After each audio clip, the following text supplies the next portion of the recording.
Assalamualaikum warahmatullahi wabarakatuh. Waalaikumsalam warahmatullahi wabarakatuh. Allahumma shalli ala sayyidina Muhammad wa ala ali sayyidina Muhammad. Alaihi wasallam. Yang saya hormati Buya Yahya, semoga beliau berikan umur panjang dan sehat walafiat dalam ketaatan ibadah kepada Allah Subhanahu wa taala. Buya Yahya, saya akan bertanya bagaimana sejarah kesesatan ajaran yang khususnya ada di Cirebon itu kaum Wahabi, dan bagaimana kenapa sampai memimpin Saudi Arabia. Begitu saja pertanyaan dari saya. Wassalamualaikum warahmatullahi wabarakatuh. Waalaikumsalam warahmatullahi wabarakatuh. Bismillahirrahmanirrahim. Tentang pertanyaan Wahabi, kami tidak berurusan dengan Wahabi, sebab Wahabi, orang Wahabi pun tidak mau dibilang Wahabi. Akan masuk dalam kaidah lebih umum. Terserah yang masuk di dalamnya apa. Orang yang mengaku dirinya adalah Wahabi atau Salafi atau Ahli Sunnah atau apa. Ada kaidah, ada rambu-rambu. Sekelompok yang mudah mengkafirkan saudaranya, mengkafirkan, jadi rambu-rambu secara umum. Nanti kalau kita menyebut Wahabi saja, nanti ada yang selamat, lain Salafi. Atau Salafi saja Ahli Sunnah. Salafi itu kita.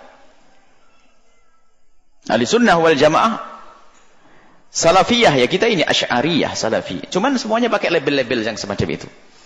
Jadi kita tidak menunjuk kepada satu model nama. Sebab mereka kalau dibilang kamu Wahabi, dia ngomong, enggak, saya bukan Wahabi kok. Saya Ahli Sunnah wal Jamaah. Bahkan dengan bahasa sombongnya, saya tidak ngikut Syekh Muhammad bin Abdul Wahab. Ada sebagian mengatakan saya tidak taklid, tidak ini. Mereka tidak. Ciri pokoknya kelompok yang mudah mengkafirkan orang lain, tidak pernah mencoba duduk bersama, kerjanya di mimbar mengkafirkan, di stasiun radio mengkafirkan, membid'ahkan sesuatu yang sudah dilakukan para ulama dari masa ke masa, seperti membid'ahkan Maulid Nabi, membid'ahkan tawasul yang sudah kami jelaskan. Tawasul sendiri ada dalam Sahih Bukhari, Allahumma inna kunna natawassalu, tawasul yang sangat jelas dan sudah kami jelaskan. Ini dikafirkan, disyirikan. Kemudian mengkafirkan para ulama-ulama Ahli Sunnati wal Jamaatil Asy'ariyati yang mereka adalah menguasai dunia. Muncul orang sekelompok kecil. Dunia ini kaum Ahli Sunnah wal Jamaah adalah Asy'ariyah wal Maturidiyah dari timur dan barat. Anda pergi ke negeri-negeri itu, ada orang muncul akhir zaman merasa dirinya lebih Ahli Sunnah dari yang lainnya. Aneh betul.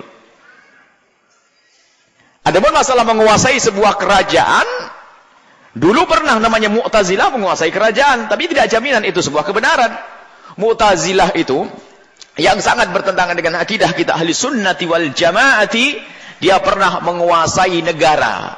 Daulah Abbasiyah itu waktu itu sempat didominasi, dikuasai, dipenuhi oleh pemikir-pemikir ulama-ulama Mu'tazilah selama 7 abad.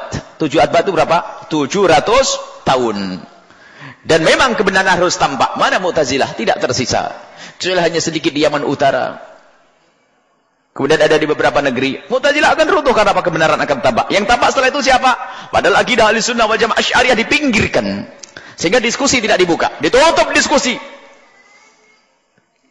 Kaum Ahli Sunnah wal Jamaah Asy'ariyah banyak yang dibantai, dibunuh dan seterusnya. Dipinggirkan, akan tapi lihat runtuh itu semua. Apa yang muncul? Akidah Ahli Sunnati wal Jamaatil Asy'ariyati. Makanya kelompok apapun yang anti Asy'ariyah, awas hati-hati. Berarti dia adalah orang yang telah dibutakan, tidak bisa melihat kenyataan dunia. Ini Imam Nawawi, ini kitabnya. Kitab Riyadhus Shalihinnya Imam Nawawi dibaca oleh orang-orang yang katanya punya kelompok sendiri tersebut. Padahal Imam Nawawi adalah Asy'ari. Ibnu Hajar al-Asqalani Asy'ari. Coba cari ulama dari masa ke masa. Kalau kita melacak ulama dari masa ke masa, tidak akan seorang alim kalau meniti ilmu sanadnya kecuali melewati seorang kalau tidak Asy'ari pasti dia Sufi. Sufi dan Asy'ari. Mustahil tidak. Lalu sekarang tuh orang tasawuf, ahli tasawuf sama orang Asy'ari itu diperangi, kan aneh. Coba mereka yang mengatakan dia ahli ilmu itu coba. Yang suka mengkafirkan, suruh nitin sanad ilmunya ke atas. Berguru dengan siapa? Dari an. Pasti lihat sanad ilmunya kalau tidak seorang Asy'ari atau Maturidi atau Sufi. Tidak, mungkin tidak. Bisa ditantang. Ayo datangkan gurumu yang tanpa melewati orang Asy'ari. Coba ilmumu tanpa melewati orang Sufi. Coba siapa? Ayo. Cuman inilah kebenaran sudah dirubah. Ahli tasawuf diantemin sana sini. Memang ada tasawuf ngaco. Tasawuf yang nggak mau sholat, ini bukan tasawuf yang sungguhnya. Tasawuf berdusta, ketemu Nabi, masuk kuburan Nabi, macam-macam aneh-aneh itu. Ini ada tasawuf palsu, ini dirusak. Ini kita ada urusan dengan tasawuf yang ngaco itu tidak. Tasawufnya Imam Haddad rahimahullah taala, tasawuf yang benar dan akidah Asy'ariyah yang benar. Nah ini. Adapun masalah menguasai negara adalah nasib, kebetulan dia menguasai negara seperti halnya kaum Mu'tazilah saat itu. Jadi tidak jaminan kalau itu kebenaran, tidak jaminan. Adapun masalah kesesatannya, ini adalah kajian ilmiah. Dan kami menghimbau kepada siapapun, saat memandang kesesatan sebuah kelompok jangan dihubungkan dengan agama lain. Kadang-kadang, oh itu ada Yahudi di belakangnya. Jangan. Kajian ilmiah tidak semacam itu.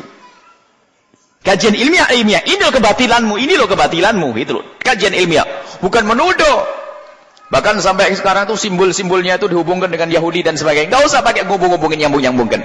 Kita itu kayak kurang dalil saja ini. Kelemahan kita itu begitu. Kalau sudah mentok nggak punya hujah langsung Yahudi. Oh mereka ada di antara mereka yang benci dengan Yahudi juga kok. Akidahnya sesat, nggak ada urusan ini dengan Yahudi. Makanya kami kalau ingin berdiskusi dengan mereka, diskusi ilmiah, jangan dihubungkan dengan Yahudi. Jangan dihubungkan dengan Nasrani, tidak. Jadi kajian ilmiah. Ada kadang-kadang kita kalau sudah mentok, oh ini Yahudi. Dananya dari Yahudi. Oh dana Yahudi itu kekayaan setiap tahun berapa orang umrah, orang haji. Nggak usah ngomong Yahudi kita ini. Kalau lemah dalilmu jangan berhujah kamu wahai orang ahli sunnah wal jamaah Asy'ariyah. Sebab kita harus membangun kekuatan ilmu. Ulama kita sudah kuat karena kita malas belajar sehingga kita tidak bisa berhujah yang benar. Mentok-mentok Yahudi. Ada apa Yahudi? Yahudi sudah cukup merusak dengan media segala macam. Sebab ada di antara mereka, bahkan kadang-kadang kita, oh itu ada dana sumbangan dari Yahudi. Ada yang marah karena apa? Enggak, saya tidak terima dari Yahudi, saya keluar duit. Ayo, mau ngomong apa? Ayo. Kadang-kadang kita lemah dalil, lemah hujah. Kadang-kadang kalau sudah bertentangan dengan sekelompok orang yang akidahnya sesat, mentok hanya karena lemahnya kita, bukan karena ulama kita tidak punya dalil, lalu ngomong Yahudi. Ada apa? Sehingga menjadi lemah hujah kita. Ditertawakan oleh mereka. Akhir-akhir ini adalah kelompok mereka yang di Indonesia punya radio ini, kemudian nama ini dihubung-hubungkan dengan simbol-simbol dan sebagainya. Ada pakai internet ini. Ada apa itu semuanya? Aneh bener kau ini. Punya akidah bener kan tidak pernah belajar nih. Ngantrinya nggak bener ini. Untuk mendatangkan hujah saja bingung harus pakai reka-reka. Seandainya ini berubah ini karena simbolnya ini. Kode channel radionya pun adalah ini simbol begini-begini. Ini kadang-kadang kita ini lemah di sini. Kalau masalah kesesatannya, kesesatan akidah, ada kesesatan akidah. Karena mereka adalah mujassimah. Masuk bab mujassimah mengatakan Allah berjisim, tangan, Allah mata, dan seterusnya. Dan ini yang harus kita bahas. Kalau ada di antara mereka yang ingin duduk manis masalah ini, kita bahas masalah ini. Karena kesesatan mereka dalam urusan akidah di sini. Mengingkari para ulama yang biasa dengan takwilnya, dan ulama dari masa ke masa dengan takwil katanya takwil adalah sesat. Bahkan dikatakan takwil keluar dari iman, naudzubillah. Padahal takwil dilakukan oleh Ibnu Abbas, takwil dilakukan oleh para sahabat Nabi, dilakukan oleh Imam Ali, dilakukan oleh para sahabat dari masa ke masa. Ada takwil. Ini adalah permasalahan akidah. Kemudian masalah yang lain, masalah furu' dia juga mengkafirkan. Ada permasalahan berat bagi mereka adalah menjadikan mutaghayyirat seperti tawabit. Ada mutaghayyirat sesuatu yang boleh berbeda menjadi tidak boleh berbeda. Sehingga kafir-kafiran, mengkafirkan. Bahkan nasib buruk juga di kalangan mereka, saling mengkafirkan kalangan mereka sendiri. Tahsabuhum jami'an wa qulubuhum syatta. Kayak mereka itu kumpul satu. Sama-sama memerangi kita ahli sunnah wal jamaah Asy'ariyah. Ternyata di kalangan mereka pun tidak salaman. Ajib, gulat mereka. Selagi bukan Asy'ariyah, bukan akidah yang boleh anda anut. Asy'ariyah, Maturidiyah, harga mati sudah. Nggak bisa ditawar oleh siapapun, lihat. Kalau ada orang membenci akidah Asy'ariyah, batal jadi calon menantu, batal jadi calon suami, batal jadi calon istri karena iman akidah. Kesesatan akidah, bukan urusan tuduhan. Jadi waktu menghubungkan dengan negara, tidak ada hubungan negara. Bahkan yang punya negara itu pun tidak ngerti agama juga. Awam, hanya dia ngurusi politik, hanya raja dan turun-temurun. Bukan seorang alim juga. Tidak ada hubungannya dengan negara. Akan tapi ketahuilah, masalah kesesatan akidah, itu adalah diskusi ilmiah dan hati-hati. Anda dalam akidah yang benar dari masa ke masa. Penjuru dunia, kalau anda pergi ke Maroko, pergi ke Mesir, ke ini, lihat akidahnya siapa? Lihat dari masa ke masa. Sebelum tahun 1111 Hijriah. Kalau abad 6. Atau akidah sebelum abad ke-6 Hijriah. Akidah siapa? Ayo. Akidah Ahlussunnati wal Jamaatil Asy'ariyati yang biasa akrab dengan Allah wujud, kita baqa muhalafatul hawadisi dan seterusnya. Indah akidahnya orang yang saling mencintai karena Allah. Tidak memandang orang dengan permusuhan dan kebencian. Awas hati-hati urusan akidah. Seperti itu.